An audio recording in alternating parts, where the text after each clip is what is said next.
Olá, meninos. Boa noite pra vocês, tudo bem? Ó, como a gente tinha combinado, né, a gente vai aí pro vídeo do quarto e último bimestre, que seja um final de bimestre tranquilo, sossegado, né? Quem precisa de ponto, calma, calma que as coisas vão dar certo, tá? Estuda direitinho, pega o livro, pega o caderno, né? As revisões que a gente fez, assistam quantas vezes puderem o vídeo, tal, porque, gente, tudo vai dar certo. Não apavora, tá? Vai dar tudo certo. Tranquilo? Ó, então vamos lá. O que vai aparecer na nossa prova dissertativa? São dois tópicos principais. Primeiro tópico, Império Romano. Segundo tópico, Império Bizantino. Tá. Vamos falar então de Império Romano. Primeira informação que você tem que ter. O Império Romano é a terceira fase da história de Roma. A primeira fase foi a monarquia ou realeza, que é a época que Roma tinha rei e tal, que foi entre 753 e 509 a.C. Isso não vai aparecer. A segunda fase de Roma é a chamada República, aquela época que o Senado comandava tudo, a época que Roma venceu Cartago nas guerras púnicas, a época das revoltas dos plebeus, que eles conseguiram uma série de conquistas, né? O negócio do casamento, a questão do fim da escravidão por dívida e tal. Essa é a República, de 509 a 27 a.C. É no ano 27 que começa o que nos importa aqui, que é o Império, saca? É aí. Quando que Roma vai ser um império? Primeiro, quando vai ter uma pessoa que vai assumir o governo com o título de imperador, tá? Ah, mas antes lá não havia pessoa, não houve pessoas que tinham ocupado o poder por um tempo pelo menos pequeno, como o Júlio César. Gente, só que eles não usaram o título de imperador. Nem o Júlio César, nem o Lépido, nem o Marco Antônio, ninguém. O primeiro cara que vai usar o título de imperador é o Otávio, que vai assumir o governo, na verdade, ali entre 31 e 27 a.C., mas você pode considerar o ano 27, que é o momento que realmente ele passa a usar o título de imperador, tá? Então, Otávio é o primeiro imperador. Ponto. Roma é um império em dois sentidos. Porque muita gente fala assim: ah, Tiago, mas império não é também aquele governo que consegue dominar outros territórios? Isso é, com certeza. Quando você tem territórios dominados, isso forma um império. Ah, então quer dizer que Roma já era um império antes do ano 27. No sentido de território, vocês estão certos. Porque realmente antes da forma de ter um imperador, Roma já tinha pegado território pra caramba. Porra, muito território. Muito. Roma já tinha pegado o norte da África, não é? Que é o território lá que era dos cartagineses. Roma já tinha tomado o território. Que mais? Ah, já tinha pegado aquela orla do Mediterrâneo. Lembra que o mar Mediterrâneo virou o Mar Nosso, Nostrum Mar, ou Mare Nostrum? Então, cara, Roma já tinha um império no sentido de território. Mas Roma não era um império com um imperador. Entenderam? Então, assim, a gente vai considerar a partir do ano 27. Tá. Assume, então, o Otávio Augusto é o primeiro imperador. Não, apavorei. Agora você vai falar que eu tenho que saber o nome de todos os imperadores. Não. São só alguns que são importantes. Fica de boa que vai dar certo. Ó, no governo do Otávio, primeira coisa que você não pode esquecer: o Otávio assume o governo como imperador, mas isso não significa que ele vai acabar com o Senado. Ele não vai acabar com as instituições republicanas. O Senado, por exemplo, vai continuar existindo. A diferença agora é que ele tem mais poder que todo mundo. Mas ele manteve o Senado, por exemplo. E por que ele mantém o Senado? Porque tem uma pressão atrás dele, dos patrícios, que são a maior parte dos senadores, que assim, eles querem que o Senado continue existindo. Eles querem continuar participando da política. Porque se o Otávio paga de bonitão, paga de gostosão, chega lá e arranca o Senado, como imaginaram que o Júlio César ia fazer, e mataram o Júlio César por causa disso, ele não é bobo. Ele sabe que os patrícios podem matá-lo, como fizeram com César. Então ele vai manter as instituições republicanas. De boa. Continua tendo o Senado? Continua. Mas o Senado não tem mais os poderes que tinha na época da República. Saca? Agora os poderes estão nas mãos do imperador. Por isso que a gente diz, uma segunda característica do governo do Otávio, os poderes são concentrados nas mãos do imperador. O que é concentrado? Os poderes estão no cara. Joia? Bom, o que mais? Ele é um cara assim. Sabe aquele cara que fala, bom, eu preciso aumentar o império, eu quero mais terras, eu quero mais prisioneiros de guerra, porque prisioneiro de guerra, vocês sabem, é escravo. Só que primeiro eu preciso organizar minha casa. Antes de sair conquistando outros povos, deixa eu arrumar a casa primeiro.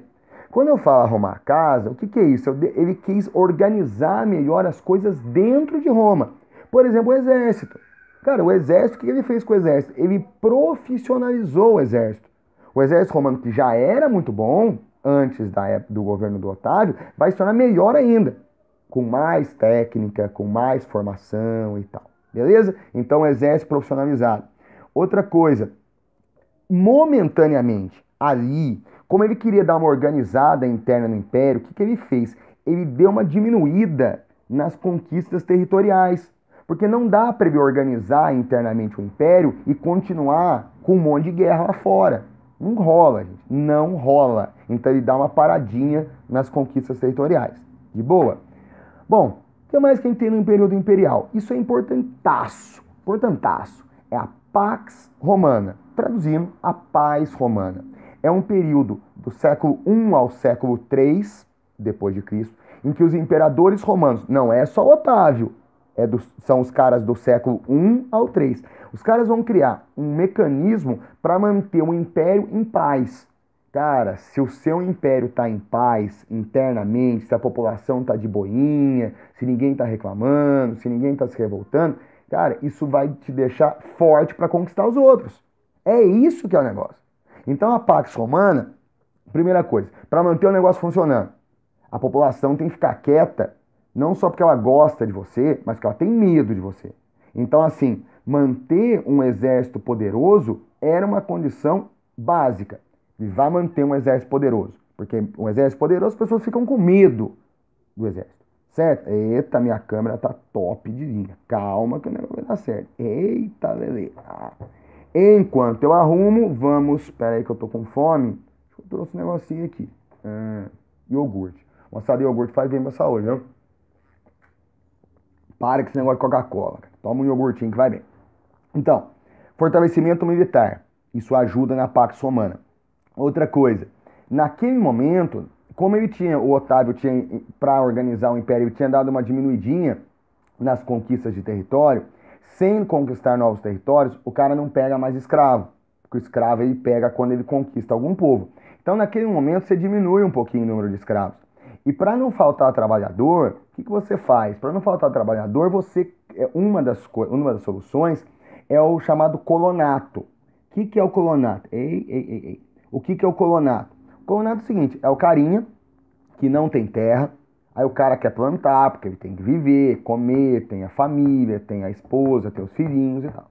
O cara não tem terra, ele chega para um cara que tem terra, tipo um patrício poderoso, fala assim, ó, deixa eu morar aí na sua fazenda, eu vou plantar, eu pego uma parte da produção, te dou, e você deixa eu ficar aqui de boa. Então o colonato era isso, são pessoas livres, não são escravos, que entram nas fazendas dos patrícios e vão plantar, colher, criar animais e tal, e vão passar uma parte dessa produção para o dono da fazenda. Isso que é o colonato. De boa? O que mais? Política do pão e circo. Cara, esse negócio de pão e circo, não é porque tem coisa na história que assim, não ficou parado lá. O pão e circo você consegue ver hoje. O que é o pão e circo? Pão é o seguinte, cara, o romano normal, romano comum, ele come pão. Pão, cara. Então, o que o governo começou a fazer? Para a população não reclamar, né, de fome, não sei o quê, o governo começou a distribuir comida. Tá certo? Então, distribuir comida, distribuir trigo, que é a base para fazer o pão, é uma maneira de deixar as pessoas de boinha, porque uma vez que você tem comida, você tende a reclamar menos do governo. Né? O cara que está passando fome, o cara quebra o pau. Porque quando você chega em casa e você vê a sua família passando fome, você fala assim, pô, se a minha família está passando fome, quer dizer que entre ficar em casa morrendo de fome e me revoltar contra o governo, mas se eu me revoltar contra o governo eu posso ser morto pelo exército. Mas eu já vou morrer de fome em casa mesmo. Então, se eu alimento a população, bom, a chance de revolta é menor. Outra coisa, diversão. Os espetáculos públicos, né? Enfim, luta de gladiadores, teatro, corrida de cavalo, corrida de carruagem, né? Os espetáculos que a gente chama de circo. Quer dizer, você deixa a população se divertindo lá, enquanto o povo se diverte, ninguém pensa dos problemas, tá certo? Pão, comida, circo, diversão. E aí fica todo mundo livre, alegre, bonitinho, feliz com o imperador. Joia? O que mais? Só que esse império gigantaço vai cair. Caramba, o império que dominou a Europa quase inteira, o norte da África e uma parte da Ásia, caiu, despencou. Ele despencou porque o fato de ser grande vai começar a dar problema. Eu até costumo dizer, sabe aquela frase assim, quanto mais alto, maior o tombo? Não falo isso pra vocês não. Cara, isso é verdade pro Império Romano. O Império vai ficando tão grande, mas tão grande, que ser grande demais gerou problema. Que problemas Roma tem por ser grande demais? Alguns, né? Por exemplo, para você manter um exército, um império grande, você tem que ter um exército muito poderoso, com muitos soldados, né? Generais, soldados e tal. E muitos burocratas, funcionários da administração. Só que cada pessoa que você põe no exército ou que você põe para ser funcionário público, você está arrancando o cara da roça. Você está tirando um cara que produz comida e é a partir da comida que as pessoas vivem e também é a partir da comida que o governo arrecada impostos e você está transformando ele num soldado ou num funcionário. Então são muitas pessoas em Roma para manter o império funcionando que não produzem comida, porque ou são soldados ou são funcionários públicos. Esse foi um problema. Isso dá muito gasto também. Outra coisa, Roma pegou tudo que dava. Roma só não pegou na Europa praticamente que não servia, porque era lugar frio, tipo norte da Inglaterra, Noruega, Finlândia. O que Roma ia fazer lá, meu? Lugar frio pra caramba. Então, o que eles fizeram? Roma pegou praticamente tudo na Europa. Na África, também o que dava. Não tinha mais o que pegar. Não tinha mais quem conquistar. E se eu não tenho mais quem conquistar, ferrou. Porque se eu não conquisto, eu não tenho prisioneiro de guerra. Se eu não tenho prisioneiro de guerra, eu não tenho escravos. Sem escravos, eu tenho menos produção agrícola. E aí, meu, efeito dominó. Menos produção agrícola, menos impostos, menos dinheiro para manter um exército. Porque o império, o primeiro ano, não é forte porque o imperador é bonitão, gatão, galã. O império é forte se o exército é forte. E só dá para ter exército forte com grana. Menos imposto, menos dinheiro para colocar no exército, certo? Outra coisa, os generais romanos eram muito vaidosos. Então, assim, quando rolava uma conquista militar, aqueles generais que tinham participado daquela conquista, os caras voltavam das conquistas se sentindo os reis da cocada preta. Então, o cara voltava de uma conquista e pensava assim, pô, se eu fui capaz de vencer a tal guerra, por que eu não posso ser capaz de governar o império? Então começa a rolar uma treta, uma briga, uma confusão, né? Uma bagunceira entre generais que querem disputar o poder entre si. Ora, gente, se eu começo a ter briga entre generais, o pessoal que quer me invadir vai sacar, vou pegar Roma, porque os generais lá, ao invés de se defenderem Roma, eles estão brigando entre si. Então essa briga entre generais também enfraqueceu o Império Romano, ok? Aí que vem a questão dos povos bárbaros. Muita gente acha que os bárbaros, que eram aqueles povos que moravam nas fronteiras do Império Romano, só apareceram quando o Império ficou fraco. Isso não é verdade. Os carinhas e mocinhas bárbaros, eles estavam nas fronteiras de Roma, fazia tempo pra caramba. Eles só não tinham entrado em Roma porque o exército de Roma era um exército do porrete. Quando esse exército começou a ficar fraco e eles sacaram que o Império Romano estava fraco, aí eles vão invadir. É verdade que alguns bárbaros entraram a convite dos próprios imperadores para trabalharem como soldados ou eventualmente como agricultores, mas as invasões bárbaras acontecem quando Simplesmente os caras sacam que o Império tá uma porcaria, então, porra, vou pegar o Império Romano. Mas por que eu vou pegar o Império Romano? Porque Roma tem o filé mignon das terras. O que tem de bom em termos de território, produção e tal na Europa é de Roma. Os bárbaros pegavam só rebarba. Sabe aquela carne que ninguém quer? Aquelas terras mais porcarias? Pois é, então pegar as terras de Roma era pegar as melhores terras. Então os bárbaros vão invadir quando eles percebem essa fraqueza de Roma, tá? Só tomar cuidado, tá, gente? Bárbaro é uma expressão genérica que se usava para todo aquele que não era nem grego, que não tinha cultura clássica, né? Sobretudo aqueles que não falavam latim. Então, todo mundo que não era da cultura romana era tido como bárbaro. Então, se o Brasil existisse naquela época, nós brasileiros seríamos tratados como bárbaros, porque nós não falamos latim, tá bom? Os bárbaros tinham culturas variadas, cada povo com a sua cultura, cada povo com a sua religião. Então, são esses povos aí que são os bárbaros. Outra coisa, gente, todas as vezes que aparecer a expressão clássico, não sei o que lá, cultura clássica. Cultura clássica para a história é cultura grega e romana na antiguidade. Esquece isso não. Clássico é alguma coisa a ver com Grécia e Roma na antiguidade. Beleza? Outra coisa, esse pessoal, quando os bárbaros começam a invadir o Império Romano, qual que é o clima dentro do Império? Cara, o clima é de um medo ferrado, meu. Os caras estão com medo lascado desses bárbaros. Então você, com medo lascado, você faz o quê? Você vai procurar a proteção de um grande fazendeiro que vai construir uma fazenda com um castelo, com uma muralha, que no futuro vai ser o feudo. Mas aí feudo deixa para o próximo capítulo, eu não vou me preocupar com isso agora, tá? Mas eu quero que vocês entendam que a população romana, ela tá cada vez menos moradora em cidades, quer dizer, cada vez menos urbana e mais rural, porque na roça você tem a proteção desses senhores. Outra coisa, gente, em termos de religião, Roma era, em termos religiosos, uma cópia da Grécia. Era uma religião politeísta, vários deuses. Eram deuses antropomórficos, ou seja, eles acreditavam que os deuses tinham corpo humano e atitudes humanas, tá? Então é isso. Na verdade, assim, Roma, bem na caruda, copiou a religião grega. Tanto que se você pegar a lista de deuses da Grécia e de Roma, a lista é igual, só trocaram de nome. Então, sei lá, Zeus na Grécia vira Júpiter em Roma.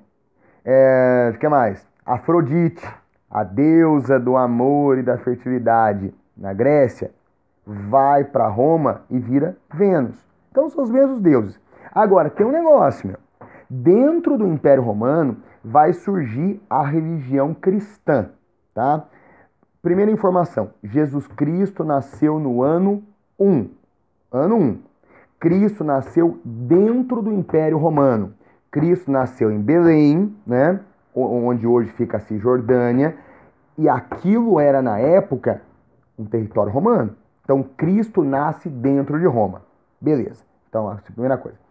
Outra coisa, as ideias que Cristo trouxe, aí assim, realmente, ó, gente, não tem nada a ver com religião.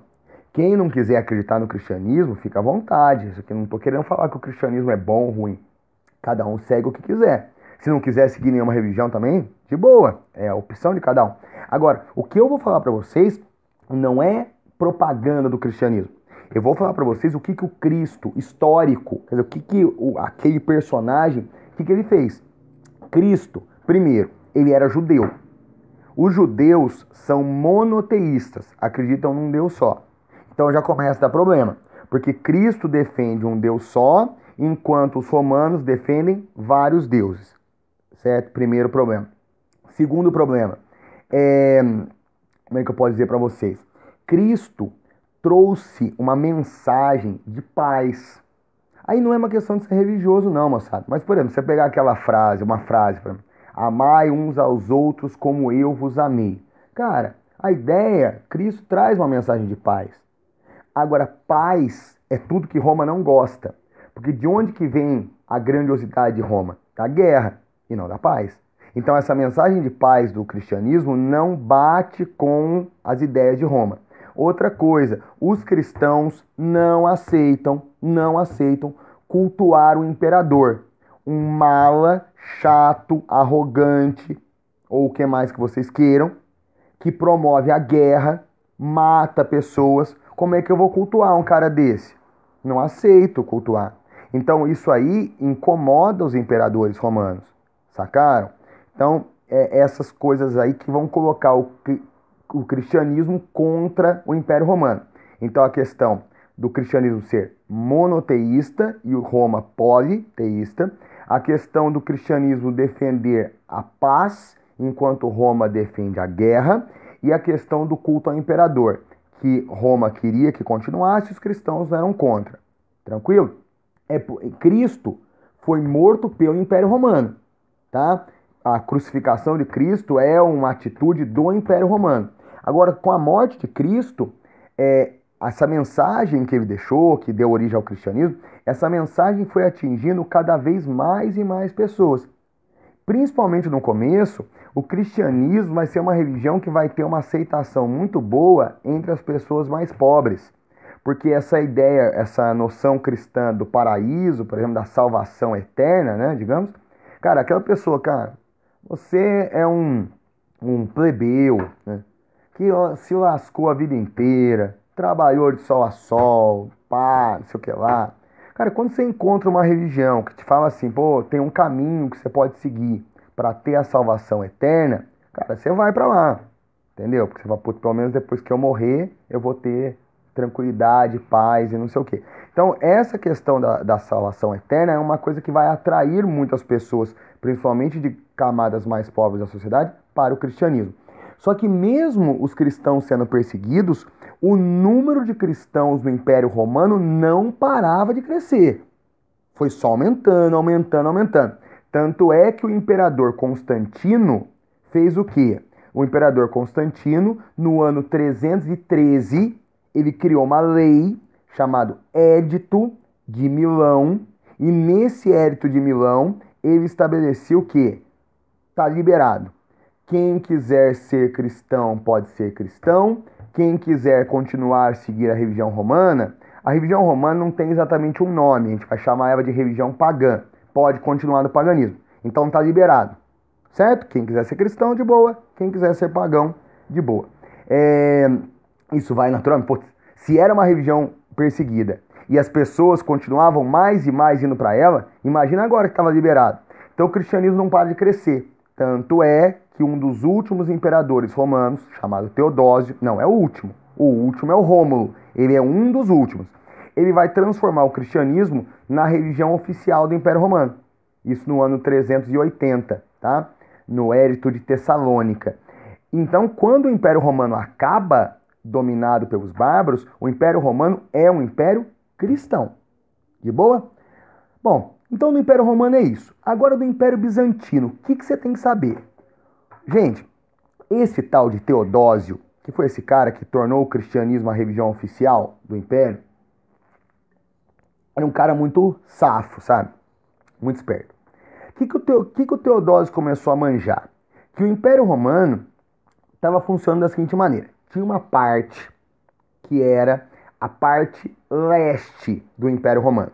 Parte leste significa, eu pego o que é da Grécia para o Oriente. Da Grécia para o Oriente. Então pegava Grécia, Turquia e bora. Para aqueles lados lá. Essa parte estava bombando. Bombando, meu. Principalmente por causa de uma cidade chamada Constantinopla, que na verdade era uma cidade que antes de chamar Constantinopla tinha chamado Bizâncio, que era uma antiga colônia grega, que tinha trocado de nome para Constantinopla na época do imperador Constantino, que fez uma auto-homenagem, porque Constantinopla significa cidade de Constantino. Então, no ano 330, o Constantino, aquele mesmo cara que liberou os cristãos das perseguições, ele fez uma auto-homenagem e trocou o nome de Bizâncio para Constantinopla, tá? Inclusive transferiu a capital do Império Romano momentaneamente para lá. E depois, então, passou a ser Constantinopla e hoje, só para vocês saberem, não vou cobrar nada atual, mas é a cidade de Istambul, a cidade mais importante da Turquia, tá? cidade mais importante. Embora Istambul não seja a capital, né? A capital é Ankara. Então, assim, a parte oriental do império, a parte leste, está bombando. Constantinopla é uma cidade comercial, rotas comerciais chegam lá. Cara, você compra tudo em Constantinopla nessa época. Roupa, temperos, né, joia, tudo. Agora, a parte da Grécia pro lado esquerdo, pro lado oeste, meu, tava uma nhaca. É onde o problema tá rolando. As disputas entre generais, a falta de escravos, o excesso de gastos, a pressão dos bárbaros, tudo isso está rolando na parte do lado esquerdo do império, na parte ocidental. Então o que ele começou a perceber? Que ele estava tendo que arrancar dinheiro da parte rica, certo? E colocar na parte pobre. Arrancar dinheiro da parte oriental e colocar na parte ocidental. Se você imaginar que você é um empresário, eu dei esse exemplo em sala, né? Você tem duas empresas, uma vai muito bem e a outra vai muito mal. Se eu começo a tirar dinheiro da empresa que vai bem e colocar na empresa que vai mal, eu corro o risco de, primeiro, quebrar a que tá boa e não salvar a que tá mal. Então eu não queria mais que acontecesse isso. O que ele faz? No ano 395, ele corta o Império Romano. Ele pega do lado esquerdo, ele cria o Império Romano do Ocidente, com capital em Roma. Esse é um império podre, fraco, frágil, com fronteiras frágeis e que vai ser engolido pelos bárbaros. Isso é o Império do Ocidente. E o outro império, com governo separado, era tudo separado. A partir de 395 depois de Cristo, não tem mais o império só, são dois totalmente diferentes, tá? Esse império do Oriente, que vai chamar Império Bizantino, porque a capital é em Constantinopla, e Constantinopla no passado tinha chamado Bizâncio, esse é o império top, meu. Isso é top de linha. Rico, organizado, com imperador forte e tal. Beleza? Então dividimos os dois impérios. O império fraco e o império forte. O império fraco, engolido pelos bárbaros. O império forte, porra, esse império foi muito forte pra caramba.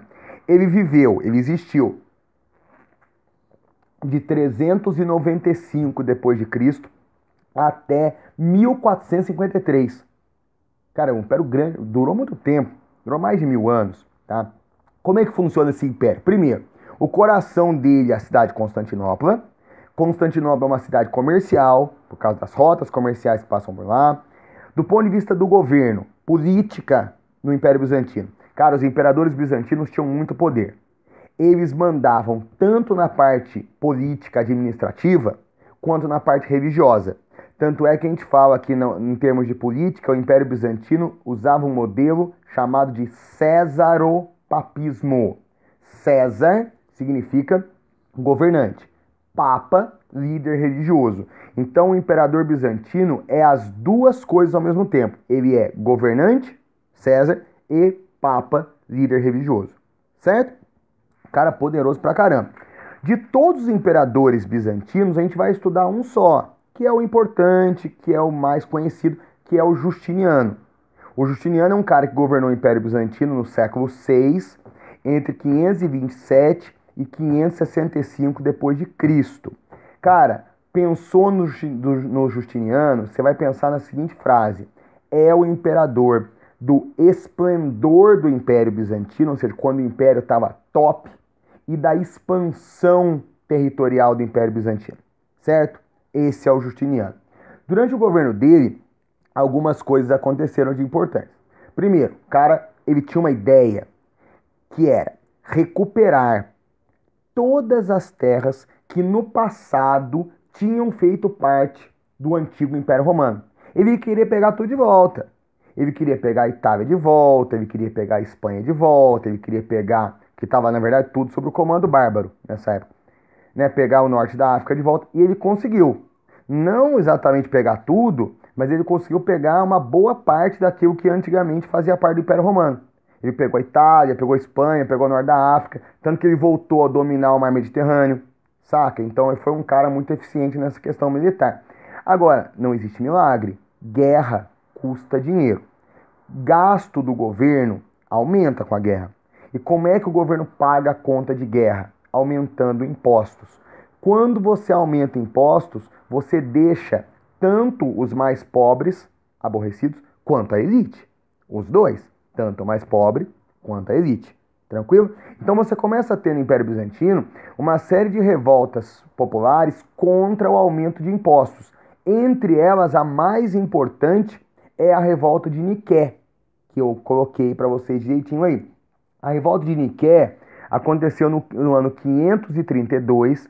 Foi uma revolta que, na verdade, começou lá no hipódromo, que era uma espécie de coliseu, né, um grande teatro, digamos assim, para os bizantinos, onde havia corrida de cavalos, onde tinha teatro, não sei o quê. Começou por uma confusão lá no hipódromo. Essa confusão, né?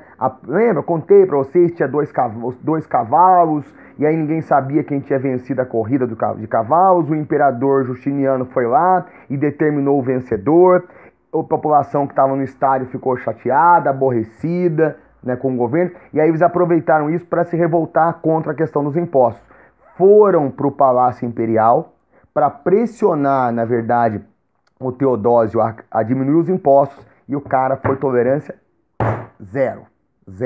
Tolerância nenhuma. Ele meteu fogo na população, ele matou gente pra caramba. Então ele foi intolerante com os revoltosos. Só uma coisinha, chama a revolta de Niqué, porque nessa caminhada que a população fazia do hipódromo para o Palácio Imperial, eles gritavam vitória, vitória, vitória, que na época se falava Niqué. Tranquilo? É isso aí.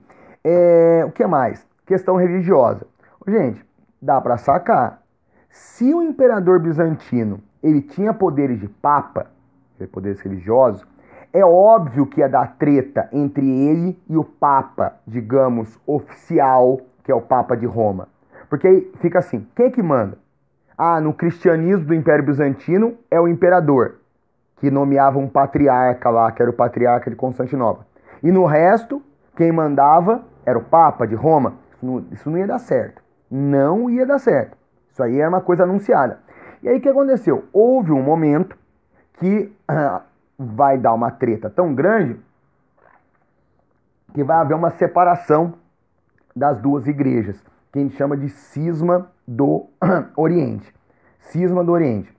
Cisma significa separação, né? Em 1054 vão surgir duas igrejas, tá? É uma igreja para o Império Bizantino, que a gente vai chamar de Igreja Cristã Ortodoxa, a Igreja do Império Bizantino. E a outra igreja, no caso lá, comandada pelo patriarca de Constantinopla, nomeado pelo imperador.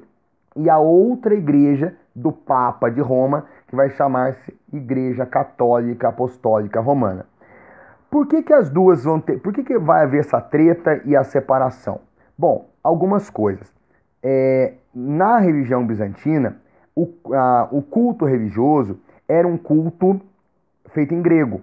Os bizantinos, eles admiravam muito a cultura grega, e durante muitos períodos da história bizantina, ao invés de falar em latim, que era, digamos, a língua original, porque vocês não esqueçam que antes de qualquer coisa, o Império Bizantino era o Império Romano do Oriente.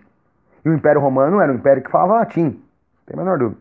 Mas durante um bom tempo, eles trocaram o latim pelo grego. E o latim continuou a ser a língua oficial, como é até hoje, do Papa, da Igreja Católica. Se você for no Vaticano, que é o país, né, governado pelo Papa hoje, a língua oficial é latim. Então assim, e aí? Os bizantinos usam culto em grego. Os outros usam culto em latim. Primeiro problema. Outra coisa, os bizantinos não concordavam com a ideia de purgatório, não concordavam, e a igreja do Papa concordava. E problemas assim, o Papa, ele não é só um líder religioso, o Papa também é um cara que palpita em questões políticas. Então veja bem, o imperador bizantino, ele não está afim de ter o Papa enchendo a paciência e palpitando no governo dele, como o Papa fazia com outros governantes. Ele não quer isso. Então rachar a igreja e ter uma igreja separada da igreja do Papa também é uma garantia assim, o Papa fica lá e eu fico cá, tá? Bom, outra coisa que aconteceu, a questão que a gente chama de questão iconoclasta. A questão iconoclasta é o seguinte: icono é imagem, clastia é destruição. Vocês sabem que a Igreja Católica ela cultua imagens, né, de santos e tudo mais. No Império Bizantino, vai ter um momento em que o imperador Leão vai proibir o culto a imagens. Por que ele vai proibir? Porque não era nem por uma questão assim religiosa. O que acontecia era assim: no Império Bizantino, quem fazia a maior parte das estátuas dos santos eram monges que moravam nos mosteiros, afastados das cidades, e as pessoas iam até os mosteiros para comprar essas imagens. Bem, daí de boa. Só que esses monges, por serem fabricantes de imagens de santos, eles despertavam uma, eu não ia falar sedução, mas é uma espécie assim, eles atraíam demais essas pessoas. E as pessoas começavam a respeitar muito eles. Pô, o cara faz uma imagem de santo e tudo mais. Cara, os imperadores não gostaram disso não. Porque eles começam a entender o seguinte: bom, esse pessoal vai começar a respeitar os monges e vai deixar de respeitar a autoridade do imperador, porque o imperador bizantino, ele quer ser a única autoridade. Então, esse poder que os monges começam a ter, tanto poder de influência sobre a população, como poder financeiro, porque ganham dinheiro com a venda de imagens, isso vai incomodar os imperadores. Então, o imperador bizantino Leão foi lá e mandou determinou duas coisas. Primeiro, não pode mais cultuar a imagem. 2, todas as imagens que existem, pode quebrar tudo, pode destruir tudo. Não tendo mais culto a imagens, você não tem mais pessoas indo aos mosteiros, respeitando os monges, então você acaba com essa influência dos monges sobre a população. Então vocês entenderam que o negócio de destruir imagem, a iconoclastia, não tem nada a ver assim com uma interpretação diferente que o imperador fez da Bíblia? Não é isso. É puramente uma questão política. De boa? Sossegado, né? Isso. E a última coisa, como o Império acabou, né? Enfim, né? Tudo que é bom acaba. O Império Bizantino foi tão bom, tão forte e tal, acabou em 1453 com a invasão dos turco-otomanos, que é um assunto que a gente volta a conversar em outro momento. Moçada, espero que tenha ajudado. Deixa eu terminar, né, comendo um pedacinho de doce, Minas Gerais. Aliás, Renê, obrigado, viu? Doce de leite com chocolate que o Renê trouxe pra mim lá de São Lourenço. Morram de inveja.